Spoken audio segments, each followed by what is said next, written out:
സംസ്കാരം പരിഗണിക്കുന്നതിൽ പറ്റിയിട്ടുണ്ടോ? മാർക്സിസ്റ്റുകൾക്ക് അബദ്ധം പറ്റിയിട്ടുണ്ടോ? ഒന്നാമത്തെ ചോദ്യം, എന്നാണ് കമ്മ്യൂണിസ്റ്റ് പാർട്ടി ഉണ്ടായത്? നമ്മളിപ്പോൾ പറയുന്നത്, നമ്മൾ കണക്കാക്കിയിരിക്കുന്ന 1925 ഡിസംബർ മാസം 26-ാം തീയതി കാൺപൂരിൽ ഉണ്ടായി എന്നാണ്. ഇന്ത്യൻ മണ്ണിലുണ്ടായ കമ്മ്യൂണിസ്റ്റ് പാർട്ടിയാണ് അത്. സെബാസ്റ്റ്യൻ സാറിന് ഇപ്പോൾ പറഞ്ഞാൽ അത് അദ്ദേഹത്തിന്റെ പാർട്ടി തന്നെ ചോദ്യം ചെയ്യും.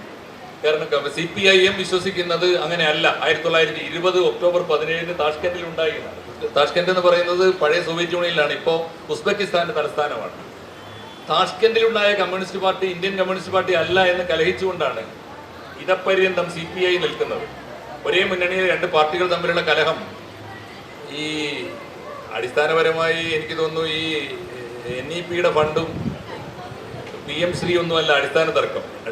അതൊക്കെ വയറ്റുപഴപ്പിന്റെ തർക്കമാണ്, മറ്റേത് വേഗം തീരും. ഇതല്ല, ഇത് അടിസ്ഥാന തർക്കമാണ്. ഇന്ത്യൻ മണ്ണിൽ ഒരു കമ്മ്യൂണിസ്റ്റ് പാർട്ടി ഉണ്ടായതെന്നാണ്. അതല്ലാതെ ഞങ്ങൾ അംഗീകരിക്കുകയില്ല എന്ന വാദം ഉണ്ടല്ലോ. ആ മാത്രമല്ല, അങ്ങനെയാണെങ്കിൽ 105 ആണോ 100 ആണോ കമ്മ്യൂണിസ്റ്റ് പാർട്ടിക്ക് പ്രായം തുടങ്ങിയ തർക്കം വരും.